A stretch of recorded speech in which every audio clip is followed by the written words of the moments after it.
اب یہ لفظ سرایت جب میری زبان پر آیا مجھے پھر علامہ اقبال کا وہ شعر یاد آ گیا، چوں بجاں در رفت جہاں دیگر شود، جیسے بارش کا پانی جو ہے زمین میں جذب ہوتا ہے، چوں بجاں در رفت جہاں دیگر شود، جہاں چو دیگر شد جہاں دیگر شود، جب یہ قرآن کسی کے اندر اتر جاتا ہے، اس کی شخصیت میں سرایت کر جاتا ہے، اور اس کے سرایت کرنے کے لیے اس کا تدریجاً تھوڑا تھوڑا کر کے نازل کیا جانا ہی حکمت پر مبنی ہے۔ لیکن اس سے بھی زیادہ اہم بات وہ ہے جو سورہ فرقان میں کہی گئی، اس لیے کہ وہاں باقاعدہ ایک اعتراض نقل ہوا ہے کفار کا، مشرکین مکہ کا، سرداران قریش کا۔ آیت نمبر 32 میں سورہ فرقان، وَقَالَ الَّذِينَ كَفَرُوا لَوْلَا نُزِّلَ عَلَيْهِ الْقُرْآنُ جُمْلَةً وَاحِدَةً كَذَلِكَ لِنُثَبِّتَ بِهِ فُؤَادَكَ وَرَتَّلْنَاهُ تَرْتِيلًا وَلَا يَأْتُونَكَ بِمَثَلٍ إِلَّا جِئْنَاكَ بِالْحَقِّ وَأَحْسَنَ تَفْسِيرًا۔ آیات 32 و 33 سورۃ الفرقان۔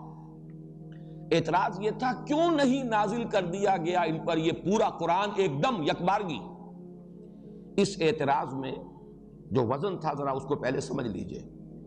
انہوں نے جو بات کہی ہے حقیقت میں الفاظ کچھ اور ہیں، لیکن جو اس سے مراد ہے وہ کیا ہے؟ انہوں نے کہا کہ جیسے ایک شاعر ہمارا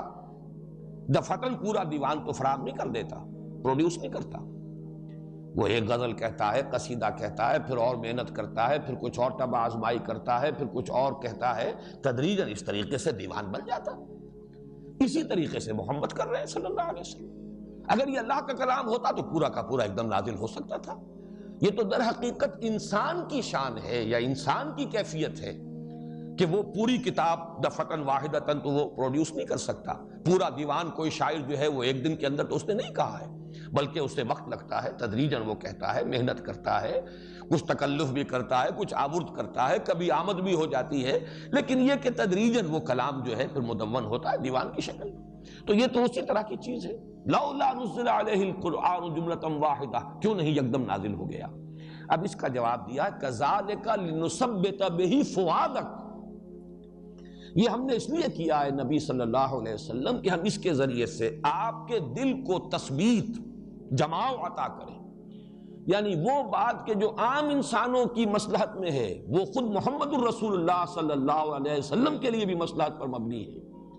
کہ آپ کے لیے بھی شاید قرآن مجید یک بارگی اس کا تحمل کرنا مشکل ہو جاتا۔ لو انزلنا هذا القرآن على جبل لرأيته خاشعا متصدعا من خشیۃ اللہ، اور نوٹ کیجئے وہاں لفظ انزال آیا ہے، لو انزلنا هذا القرآن على جبل، اگر ہم اس پورے کے پورے قرآن کو دفعتاً پہاڑ پر نازل کر دیتے تم دیکھتے کہ وہ پھٹ جاتا، دب جاتا، خاشعا متصدعا من خشیۃ اللہ۔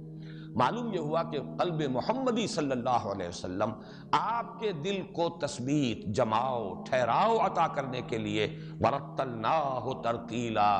رتل کہتے ہیں چھوٹے پیمانے کو، چھوٹے چھوٹے ٹکڑے کرنا، ہم نے اس کو جیسے اتارا ہے بدرز ترتیل، تھوڑا تھوڑا کر کے اتارا ہے۔ اور فرمایا وَلَا يَأْتُونَكَ بِمَثَلٍ إِلَّا جِئْنَاكَ بِالْحَقِّ وَأَحْسَنَ تَفْسِيرًا، اس کے دونوں مفہوم ہو سکتے ہیں، اے نبی جو اعتراض بھی یہ کریں گے ہم اس کا بہترین جواب آپ کو عطا کر دیں گے، لیکن دوسرا مفہوم یہ بھی ہے کہ یہ ایک مسلسل کشاکش ہے جو آپ کے اور یہ مشرکین عرب کے درمیان چل رہی ہے۔ آج وہ ایک بات کہتے ہیں اسی وقت اسے اس کا جواب دیا جائے، تو یہ در حقیقت موضوع ہے آپ کی اس جد و جہد کے لیے۔ اگر یہ سارا کا سارا کلام الہی ایک ہی مرتبہ نازل ہو جاتا تو یہ حالات کے ساتھ اس کی مطابقت اور ان کی طرف سے پیش ہونے والے اعتراضات کا بروقت جواب دینا، اس میں جو اپنی جگہ پر موزونیت ہے اور اس میں اپنی جو تاثیر ہے، اس کے اندر جو اثر انداز ہونے کی کیفیت ہے وہ پھر حاصل نہ ہوتی۔ اس اعتبار سے قرآن مجید کو تدریجاً نازل کیا گیا بطرز تنزیل۔